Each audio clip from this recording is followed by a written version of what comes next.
Muy buenas noches para todos. Bienvenidos a nuestro programa de Global Inocuidad TV. Para esta ocasión estoy como invitado, representante de nuestra entidad de control en Colombia, el Instituto Nacional de Vigilancia de Medicamentos y Alimentos, INVIMA. Para el día de hoy, como invitado, quiero contarles un poco sobre un estudio realizado en la ciudad de Santiago de Cali, del departamento del Valle del Cauca, en nuestro país, que para el caso es Colombia, ¿sí? Bueno, antes de hacer un contexto, antes de adentrarnos en qué consiste el estudio, vamos a hacer una caracterización para que todo el público que nos esté en el momento atendiendo o escuchando pues como este programa tenga conocimiento de qué vamos a hablar. Hablando de términos de microbiología, hacemos referencia a esos seres pequeños que no alcanzamos a ver a simple vista. Dentro de esos microorganismos encontramos microorganismos que pueden ser saprófitos, que son los que nos hacen cambios en términos sensoriales o organoeléctricos de los productos y que pueden generar alteraciones. Encontramos microorganismos patógenos que causan enfermedad, otros que son toxigénicos, que generan toxinas. Hay otros que son benéficos, que nos apoyan en procesos de tipo industrial, como elaboración de lo que son yogures, panes y demás. Y otros que son benignos, que sencillamente están como flora intestinal, ¿sí? Ahora bien, dentro de esa línea de los patógenos que causan enfermedad, hay unos microorganismos que se utilizan como indicadores de la calidad sanitaria de los alimentos que todos ustedes consumen. Dentro de ellos hay un microorganismo bastante importante y que ha venido generando un impacto grande en materia de inocuidad, y ese microorganismo es la Listeria monocytogenes, ¿sí? Voy a contarles un poco sobre la listeria para que hagamos un contexto.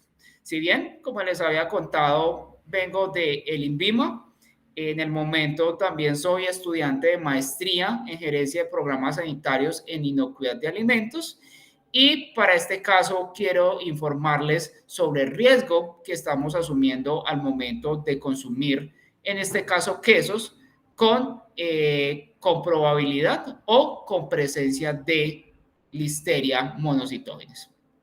Bien, ¿qué es la Listeria monocytogenes?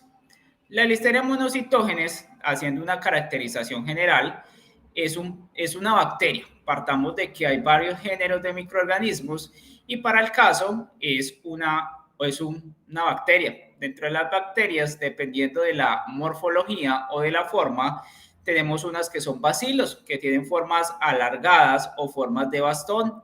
Nos dice que es un microorganismo gram positivo, que es lo que queremos como transferir ahí. El gram positivo es que tiene una membrana mucho más resistente, es una membrana de lipo, es una membrana de péptidoglucano, es decir, tiene una estructura entre proteína y azúcar que hace que sea más resistente al medio. Son anaerobios, es decir, crecen sin ausencia de oxígeno, pero aquí nos plantean de que es facultativo, es decir, puede crecer en condiciones aeróbicas con oxígeno o sin oxígeno. Si ustedes encuentran su queso en un producto que sencillamente se lo venden empacado al vacío, el que ven como pegadito a la bolsa sin aire, ahí decimos de que es anaeróbico, pero también existe el riesgo de este microorganismo si lo compro el queso, por decir, por libra, por kilo, y me lo empacan en una bolsa plástica tradicional. No es por un lado, es decir, él muere pero no deja su forma resistente, es decir, después del tratamiento que se le aplique, pues entonces él no va a seguir dentro de su forma resistente. Y algo como rescatar ahí como de bastante importancia es que tiene unos flagelos que son una especie de cadena o de cola que les permite desplazarse en el medio. Ideal, tienen una temperatura ideal de crecimiento que oscila entre los 30 o 37 grados centígrados o 30 a 37 grados Celsius. Es decir, es una temperatura punto medio, siendo ideal los 25 grados. Pero este microorganismo tiene una particularidad y es que el microorganismo crece en condiciones de refrigeración, es decir, también tiene unas condiciones de psicrófilos. Y para terminar de complementar, el microorganismo es acidófilo, es decir, puede mantenerse en condiciones de pH bajo y en condiciones de salinidad, es decir, también tiene ciertas consideraciones de osmófilos, o sea, toleran presiones osmóticas muy altas. Por lo tanto, productos como el queso, que manejan una cantidad representativa de sal, dependiendo del tipo de queso, pues también podría verse comprometido. ¿Cómo nos podemos contaminar? ¿Cómo se puede dar una contaminación por Listeria monocytogenes? Mis estimados clientes y consumidores que están aquí atentos a nuestro programa. Puede partir inicialmente por contaminación por la misma tierra, por el estiércol, por los fertilizantes, por cruces entre leche cruda con leche que ya ha sido cocida, o sencillamente porque el queso sobre la superficie que vaya a tajar el queso o donde vaya a procesar el queso está impregnada o tiene todavía residuales de leche cruda o por los mismos utensilios. Se puede dar contaminación cruzada directa cuando tengo contacto del producto crudo con el cocido, o puede ser una contaminación cruzada indirecta a través de superficies o utensilios que no han sido adecuadamente sanitizados. En la industria de lácteos y cárnicos es bastante conocido el microorganismo. Entonces, eso como para hacer una caracterización. Ahora bien, ¿sí? ¿Qué encontramos en el estudio que les quiero aquí presentar? El estudio que queremos que lo tomen ustedes como referencia y principalmente como control para el consumo de esos alimentos es un análisis que se hizo en la ciudad de Cali con quesos frescos artesanales. Esta información que presentamos como INVIMA, tuvimos varias entidades de apoyo, tuvimos entidades como la Secretaría de Salud Departamental del Valle del Cauca, también nos apoyamos en la Superintendencia de Industria y Comercio para todo el tema de las actividades de metrología y demás, y naturalmente pues toda esta información la escalamos al Instituto Nacional de Salud, que para nuestro caso es el Instituto INS. Así de manera general, pues, ¿qué les puedo contar? ¿Sí? O lo que se logró rescatar de este estudio.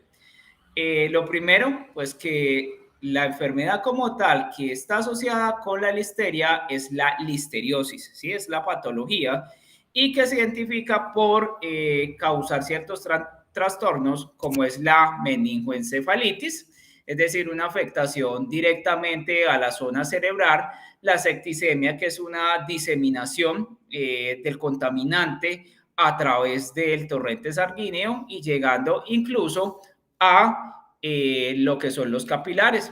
Y algo bastante delicado, que son abortos espontáneos, ¿sí? Una mujer que esté en embarazo, que esté en condiciones y que adquieran de alguna manera el microorganismo, pues se puede ver realmente comprometida, ¿sí? Bien, el estudio con qué se hizo con quesos artesanales, unos quesos frescos, es decir, unos quesos que no son sometidos a proceso de fundido o proceso de paila, y otros que son unos quesos semiácidos en los cuales se somete al proceso de hilado, que básicamente es estirar el queso, así como de pronto usted lo ven en un queso mozzarella, en un quesillo, y que utilizamos para las pizzas, para los croissants y demás. Esos son los quesos de pasta hilada. Las muestras se hicieron en 4 plazas de mercado de la ciudad de Cali, ¿sí? Se hizo en Alameda, El Cortijo, La Floresta y Santa Elena de la ciudad de Cali, y nos apoyamos con unas metodologías analíticas rápidas para poder obtener los resultados. Basados pues en una metodología estadística, se evaluaron 126 quesos artesanales, de los cuales se distribuyeron por muestreo aleatorio simple entre las 4 plazas que mencionábamos. Dentro de esa cantidad se arrojó que el 27% de los resultados fueron positivos para la bacteria, ¿sí? O sea, es algo representativo. Encontramos también que las que tenían más tendencia a ser positivas eran los quesos frescos, básicamente los quesos que no se sometían a proceso de hilado, es decir, a estirarlos a temperatura entre 68 a 72 por un periodo máximo de 10 minutos, es decir, como esos otros quesos no se les hacía un tratamiento térmico tan riguroso, el microorganismo sobrevivía. Entonces, en los momentos en que bajaba la temperatura y adicionalmente refrigeraba, pues tenía unas condiciones óptimas, dado que tiene también consideraciones como psicrófilos, ¿sí? La plaza que más casos positivos presentó fue la plaza de Alameda. La plaza de Alameda, pues logramos encontrar que el 62% de los quesos salieron positivos. Insisto, lo que encontramos fue más para los quesos que son frescos, tipo cuajada, tipo quesito, queso blanco, son los que tuvimos como más esa representación dentro de las plantas. Entonces, ¿qué podemos decir de alguna manera? Que cómo se pudieron contaminar. Existen diferentes fuentes, como les contaba anteriormente, y encontramos que en aquellas plazas no hay un control sanitario adecuado, o sea, hay falencias en diseño sanitario, tenemos problemas de limpieza, desinfección, manipulación deficiente en cuanto a los manipuladores o las personas que tienen a cargo el proceso productivo. Lo otro es que en Colombia existe una resolución que es la 2310 de 1986. Esa resolución es la de derivados lácteos, pero dentro de eso nos evalúa o nos solicita más bien que tengamos evaluación de mesófilos, que son los que tienen que ver más como con el deterioro como tal del producto o la carga microbiológica total. Nos exigen evaluación de coliformes fecales, coliformes totales, Escherichia coli, pero en ningún momento la norma pide Listeria monocitógenes, por lo cual también existe un vacío normativo, por lo cual de pronto no se han hecho los controles adecuados. Ya conociendo pues realmente cómo fue el estudio, ahora es cómo se van a proteger ustedes o qué controles pueden ejercer para no verse afectados con estas consideraciones. Ya al final del estudio realizado, se sacaron como algunas conclusiones de valor, y es que principalmente encontramos Listeria monocitógenes en casi que todos los quesos, pero sigue insistiendo que son los quesos frescos. Es una bacteria de mucho cuidado porque es gram positiva. Como son gram positivas, son más resistentes a los desinfectantes, a los ácidos, a los tratamientos térmicos, por lo cual hay que tener mayor cuidado. De hecho, en las plantas de lácteos, en otras plantas que hemos realizado estudios a nivel país, se ha encontrado las famosas biopelículas o el biofilm. Es como una capa protectora en la cual el microorganismo se cubre frente a los agentes que le pueden hacer alguna afectación. Entonces, en ese tipo de lugares, en las plazas, como hay deficiente limpieza y desinfección, pues se han formado una serie de biopelículas. Ya ustedes, como consumidores, es importante garantizar comprar de fuentes seguras, productos certificados, productos que vengan de empresas con sistema HACCP, con certificación NTC, que es norma técnica colombiana para producto, asegurar todo lo que tiene que ser con procesos de limpieza, remoción de residuos, la desinfección con el agente desinfectante que corresponda según el espectro microbiano. No es lo mismo el desinfectante o el agente desinfectante que nos sirve, por decir, para un Staphylococcus aureus que uno que voy a necesitar para Listeria monocitógenes. Entonces, seleccionar el desinfectante según el espectro requerido. De pronto para uno como consumidor no es muy claro cuando no está tan metido en la materia, pero eso lo encuentran en las fichas técnicas. Incluso a veces en las mismas etiquetas podemos encontrarlo. Evitar la contaminación cruzada, es decir, tener elementos exclusivos para el queso crudo o todavía cuando está leche cruda y otros diferentes para el producto listo, cuando ya lo voy a porcionar. Asegurar todo el tiempo que el producto no tenga contacto con el piso o con el suelo, con las rejillas, con las alcantarillas. porque ahí es uno de los focos principales de almacenamiento de la listeria. También los utensilios deben ser exclusivos para el fin perseguido. Es decir, yo no puedo traer, ejemplo, los utensilios de limpieza de la zona de carnicería, traerlos, por ejemplo, para la zona donde estoy procesando los quesos, como contaba en este caso, que por eso es que nos mostraban unas estadísticas tan representativas, ¿sí? Adicionalmente, hay que asegurar mantener la acidificación del producto, que se mantenga el estándar de pH, porque en condiciones por debajo de 4,6 el microorganismo no encuentra condiciones ideales para vivir. En el queso pues tiene cierto pH, pero es un pH más tirando hacia la neutralidad. Asegurar los tratamientos de pasteurización de la leche. Muy importante, no se puede trabajar, o sea, se puede hacer con leche cruda tecnológicamente, pero desde la parte sanitaria tenemos que garantizar mínimo 60 grados por 30 minutos, o en el caso algo más riguroso, de 72 por 5. Lo que pasa es que ahí en el segundo escenario podemos ver comprometido la calidad sensorial y nutricional del producto, pero hay que ser muy rigurosos con el tema de las temperaturas de pasteurización y el enfriamiento, ¿sí? El enfriamiento, los tiempos y la temperatura de enfriamiento para poder seguir con los pasos adicionales, ¿sí? Entonces, existen más medidas, pero por lo menos estas son las de mayor alcance.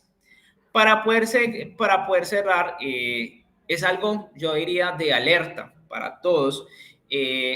Insisto, buscar productos que sean confiables. Para este caso, tuvimos una seguridad un poco más alta en términos de objetivos microbiológicos con los de pasta hilada, dado que esos tienen una acidez más alta y su temperatura de hilado es mucho mayor. Y ya a nivel ya como país y para definir con nuestro Ministerio de Protección Social y de Salud es revisar la normatividad de quesos para poder incluir como exigencia el control de Listeria monocitógenes para poder reducir de alguna manera esos índices de morbilidad o enfermedades que se han presentado y en el peor de los escenarios, mortalidad. Eso era lo que les quería compartir en esta sección que estoy aquí como invitado. Le agradezco pues la invitación que tuve aquí de nuestro noticiero de Global Inocuidad TV. De verdad muy contento y espero pues nuevamente estar aquí acompañándolos en todo este proceso de protegernos y proteger la salud de los demás. Hasta una próxima ocasión. Muchísimas gracias para todos ustedes.